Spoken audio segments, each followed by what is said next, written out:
Suicide is a tough topic, but the Washington County Reach for Hope Suicide Prevention Coalition wants you to know that there is always hope. We are a caring community reaching out to provide compassion and hope for a community free of suicide. In the next half hour, we'll talk with community partners to identify risk factors, raise awareness, and discuss prevention strategies.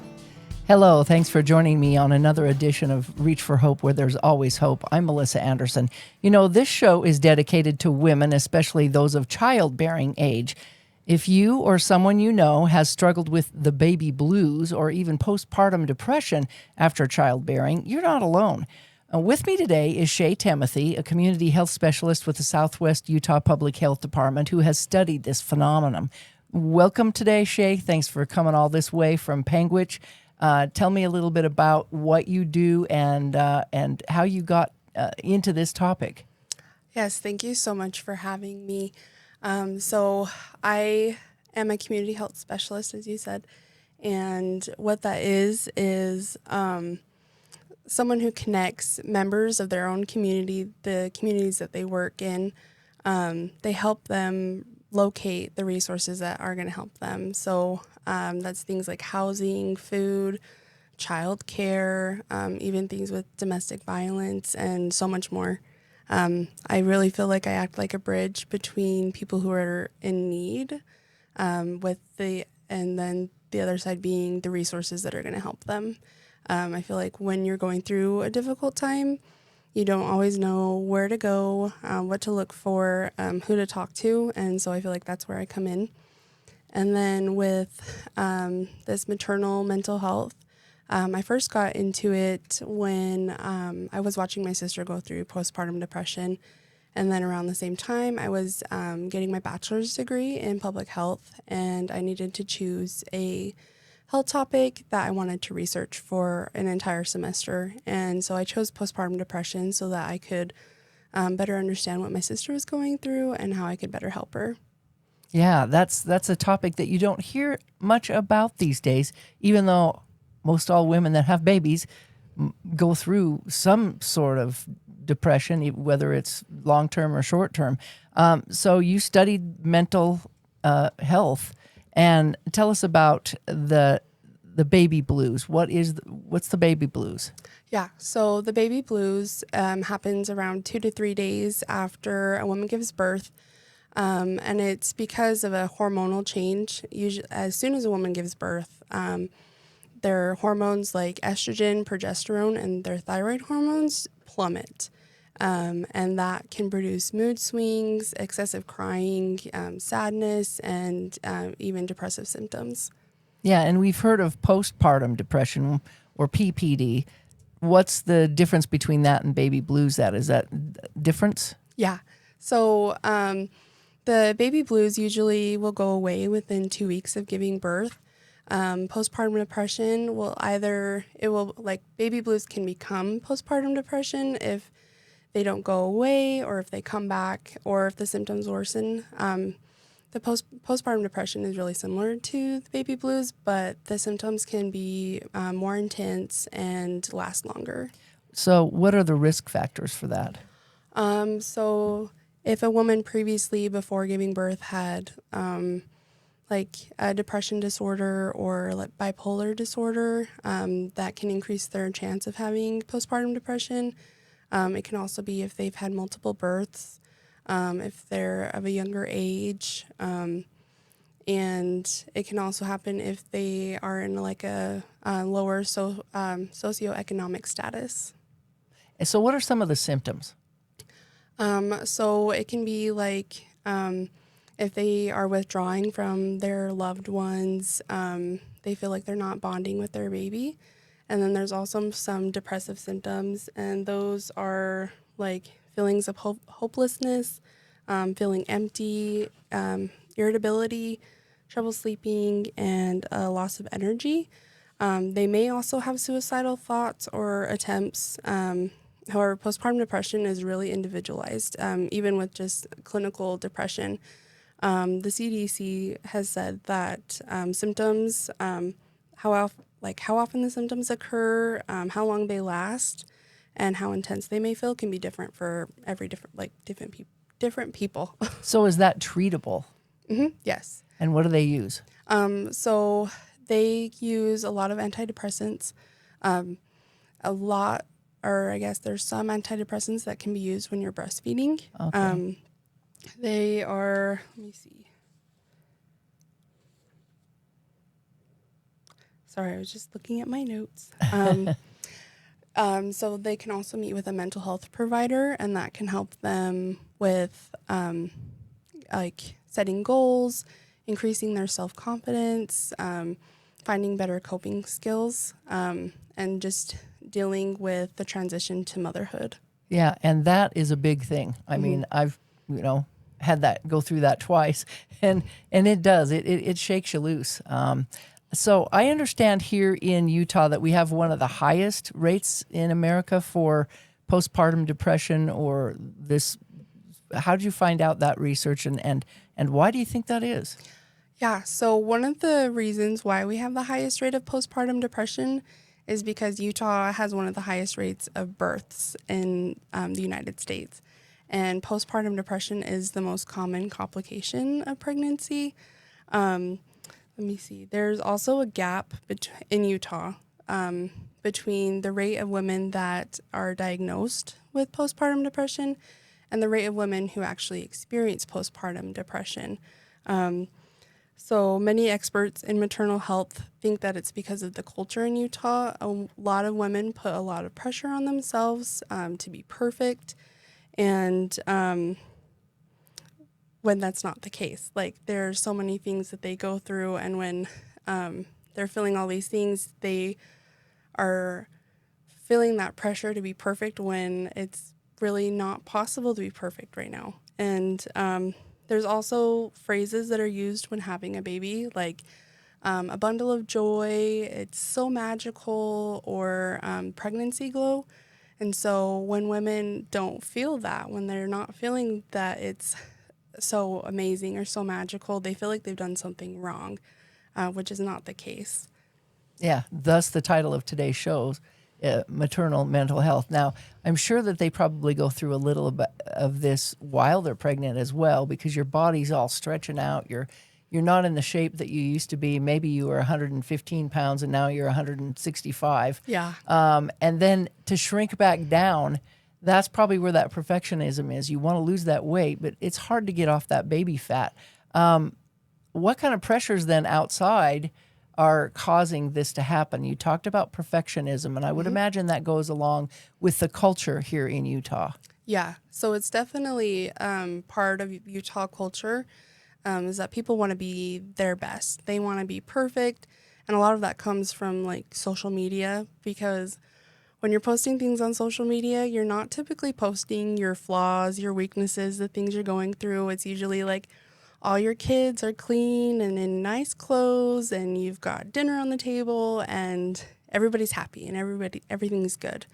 And so when you're looking at Facebook or Instagram and you're seeing those things, you're like, oh, well, I'm not like that. Or like, my kids are dirty and they're wearing their pajamas all day long, and they're not seeing that. So it's a lot of, they put that pressure on themselves, and they see all these societal expectations of what being a mom is like. There's still those gender roles where a mom is seen as like a homemaker. They need to Bake. make sure, they need to do the dishes and they need to do the laundry, and there's all these expectations, and so that piles up, and it can be so overwhelming. And I think it's best to just try to do the best you can, and sometimes that means getting out of bed and staying in your pajamas all day. Yeah, and especially for younger mothers, because they might be first time going through this, and they're like, wow, this is a big change, and they could be going from teenagehood to motherhood in no time. I also believe that there could be something to do with what you're expected to be like versus just this image through religion or through pressures from peers, or maybe your mother or your grandmother. Well, when I grew up, this is what we did, and here's how we did it, and you're not folding those diapers right. Yeah. We don't fold diapers anymore. But at that, that feeling of not being good enough, How do they get through that and realize they are good enough, and that there's not really a good cut and dried book that tells you how to be the best parent ever? Yeah, I feel like that needs to be just spread, that people don't need to be perfect. They don't need to fill this perfect mold. And I think a lot of it has to do with empathy, like, and staying away from judgment, because moms put a lot of judgment on themselves. And especially with postpartum depression, they may have like intrusive thoughts that are things they never even thought of before. And they may have a lot of anxiety, and they keep it to themselves so that they don't seem crazy or just feel judged by other people because they are not doing the things that they should be, I guess. And so I think it's so important to be empathetic to those moms. Like, they go through a lot, and there's so much going on in their head that it's just so important to support and love them. So did your sister get through this okay? I mean, did she struggle quite a bit, or did you help her out, or what happened with Yes. that?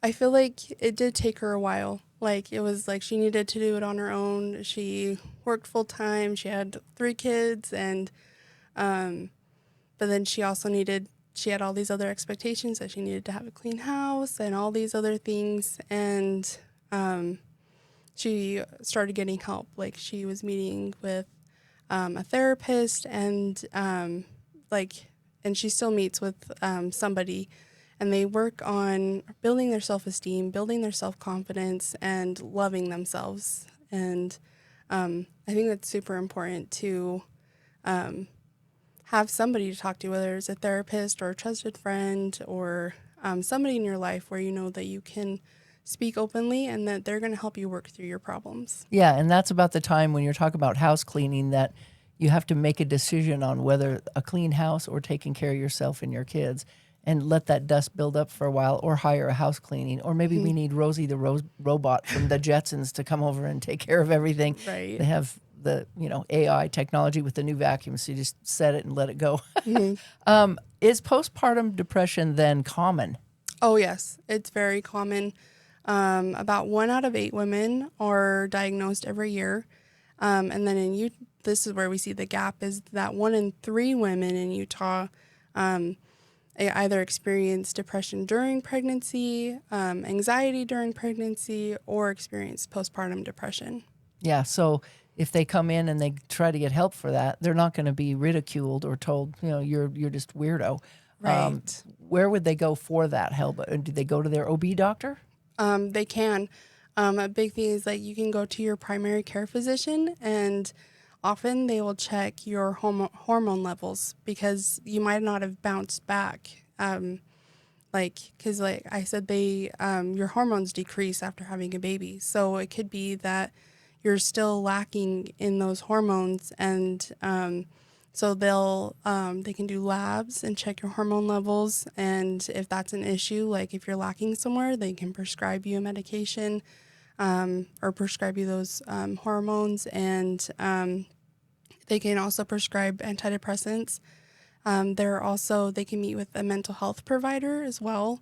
And there are so many options in the state of Utah. Yeah, that's good to know. So there's resources out there through the Southwest Health Department, Public Health, Southwest Utah Public Health Department. And you cover what counties?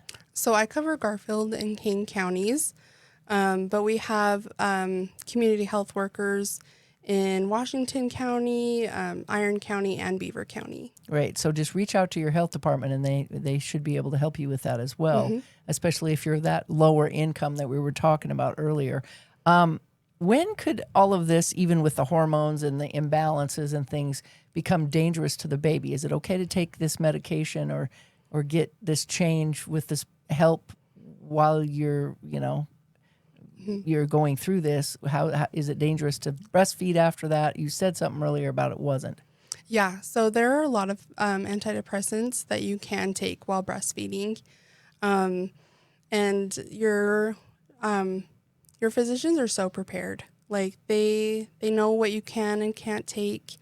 It's when you don't get help when it can come can become dangerous for the baby or harmful.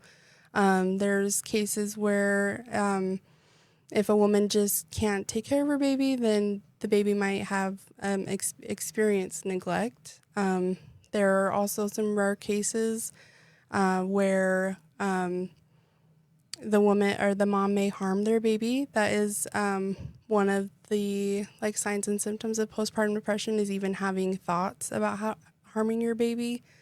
And then if it goes untreated and when the baby grows up and becomes a young child, they can have behavior problems.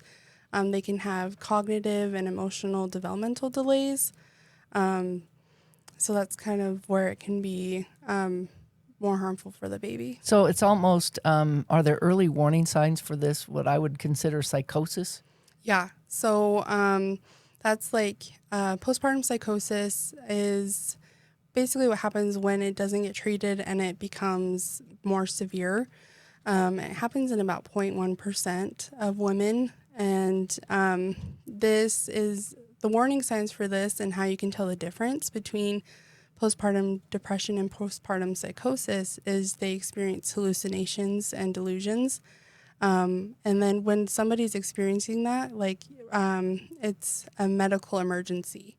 And they need to get help immediately. Yeah, and I'm sure there's resources out there to help these women with all of this if they'll just reach out, right? Oh, yeah. I even have a bunch listed here. There's a couple hotlines that they put together because this is becoming a more understood issue.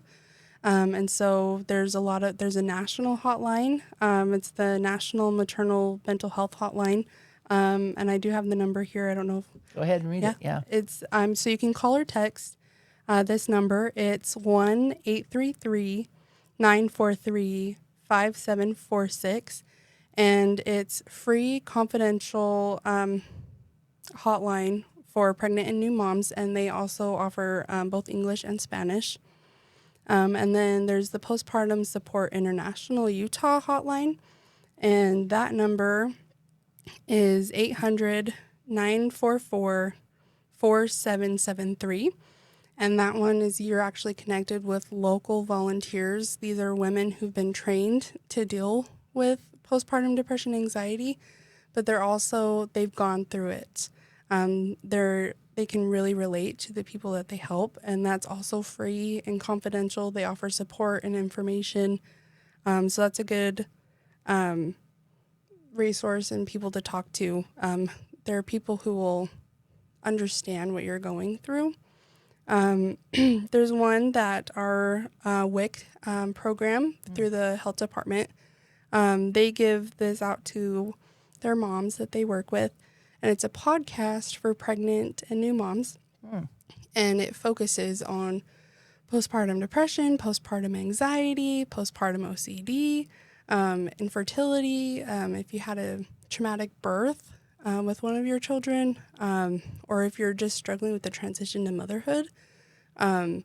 I've actually listened to it, and I mean, I don't have kids, but I find it really comforting. And you've got these real Utah women who speak about their experiences, and I feel like it's so common for these women to go through postpartum depression, but they keep a lot of what they go through to themselves.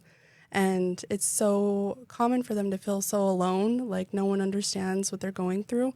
So when you have these women speaking out about their experiences, I think it can be comforting to know that they're not alone. Yeah, where do they find that podcast? So it's called the Sad Moms Club. Oh, wow. It's appropriate name. Yes. And you can just look it up. You can Google the Sad Moms Club Utah, and it's a great podcast. They also provide a lot of great information about local providers that can help them, and they even talk about events that they have coming up in the state of Utah, fundraisers for postpartum depression, like to study it and stuff like that. That's awesome. So we talked earlier about how these women can be at a higher suicidal rate to, than others who don't obviously have it. Do these women tend to use drugs or alcohol to cope at times too? I mean, Yeah. maybe have drug addicted babies or come out and do drugs or alcohol right after? Yeah, it's really common, especially if they leave it untreated, that they will find their own ways of coping, and that is often through substance abuse. And it can be more prevalent, especially if they were had a substance abuse disorder before they gave birth. There's a lot that can go into it, but it's really common for a woman who doesn't seek help to turn to other substances. And there is a higher suicide rate for women who do go through postpartum depression. It's actually the number one cause of death in maternal mortality, and it accounts for 20% of postpartum deaths. Wow, I didn't realize it was that high. So what can we do, and as far as resources and helping them out to understand that this is really a real struggle Yeah. that many women go to, because you said it was a common problem? How can our families and our friends and our loved ones intervene and help out? Yeah, it's a big part of it is offering support. Women after giving birth, they need rest and they need to sleep. A big part of that is teamwork with your partner and organizing a sleep schedule any way that you can, whatever works for, because it's different for everybody. But organizing some kind of sleep schedule so that you and your partner can both get adequate sleep and rest. It's also been studied that if women have an empathetic support system, they often feel validated and are more likely to overcome postpartum depression. Just support. And if they don't have a partner, then it could be a mom or a grandmother or a sister or a brother even. Yeah. And it can be like, I am so aware that it's different for everybody. Not everyone has a strong support system. There are women who are doing this on their own and they're single moms. And that's why I love what I get to do as a community health specialist is that I connect those women with resources that can help them, because there are so many options out there, so many amazing organizations that can help women who may not have a strong support system and they need a little extra help. Yeah, they need that help. How can we then, as a community, break this stigma about postpartum depression, PPD, or the baby blues? I think acknowledging the fact that it's not a normal part of motherhood. I think often a mom could go to their other friends or to their own mother and be like, oh, I'm so overwhelmed. I'm really struggling with this. I'm feeling just really hopeless, or like whatever they're going through. And their response is usually, welcome to motherhood. Like that's just what motherhood is like. You don't, like, you're never going to get any good sleep again. And that's not normal. Like, postpartum depression is a complication of pregnancy. And so it's not a normal part of motherhood. It's something that can be treated, and where you can finally get to being like, motherhood is great. It's amazing. It's those phrases that are often used with motherhood. You can get there by getting help. Yeah, so it's all about support Mm-hmm. and recognizing and understanding. Anything you'd like to say to possibly anybody out there, mothers or anyone who might be going through this? Obviously, your sister made it through okay, and we're just, back behind and supporting people. Yeah. I think talking about it is great. Like, share your story, and because you're going to find somebody who understands what you're going through. I know for me, like, I've struggled with anxiety and depression in the past, and it can be incredibly lonely, and you feel like you're the only one going through it, and no one understands how you feel. But mental health disorders is becoming more talked about. Yeah. And when people have shared their stories with me and shared the experiences that they've gone through, I'm like, wow, I'm not alone. That's right. Other people out there know exactly how I feel, and it can be very uplifting and empowering. And so for women out there who are struggling with postpartum depression and anxiety, I would just tell them that they're not alone, that there are people out there who care for them and love them, and they can get the help that they need. And that's what we say here. There's always hope. Thank you so much, Shay. Timothy, for joining us today on the show, and thanks for our audience for being such good listeners. And, remember, there's always hope right here. So reach out. Thanks. The Reach for Hope Coalition wants you to know that we care about you and we are here to help. If you or someone you know is thinking about suicide, reach out. You're not alone. To access resources for yourself or others, visit our webpage at reachforhopeutah.org. That's hopeutah.org. If you are experiencing a crisis, please call or text the Suicide Crisis Lifeline at 988, because you matter and there is always hope. This has been a production from a podcast studio.